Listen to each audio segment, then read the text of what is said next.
Hi guys, it's Dr. J back with Elevation Spine and Wellness. Hannah and I were just talking about injuries to the gym. She's hurt her hamstring in the past, and basically we're talking about form and mechanics during lifting, right? And something that I wanted to point out as we're discussing this is that a lot of people don't get hurt at the gym performing an exercise, right? Oftentimes they report being injured moving weights or unracking weights, which tells us that they're not really using the form that they do during an exercise while they're moving weights. And that's a really dumb time to get injured, right? You just did a big heavy squat or a deadlift and then you hurt yourself unloading the weights. That shouldn't happen, right? And a lot of people have seen videos or heard their clinician of some sort tell them how to pick things up properly, face it robotically. And that's fine, right? You're not gonna get injured picking things up that proper way. But also it gives you this belief system that you're fragile, right?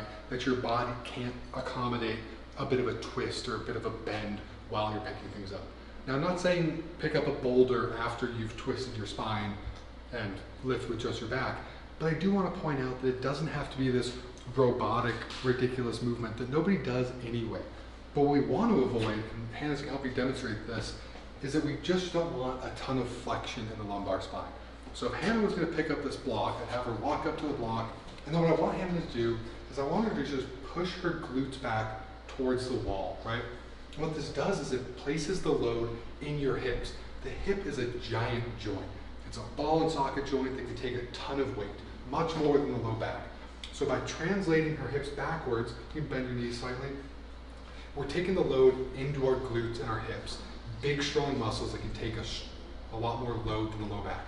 And keeping that neutral arch, you're just bend over and pick up the block without anything special, right? I don't want her to set up perfectly and move like this. She can turn, she can twist, and if she has to have one leg forward, the same thing applies, right? You just load the hips more than you're loading the back. I just don't want you to see stuff like that, right? You're really loading the discs as you flex forward like that. And this is important, especially if you're at the gym. As you know, after you're done deadlifting, you've fatigued all of these really important stability muscles, and now it's extra special time to make sure that you're not loading the low back.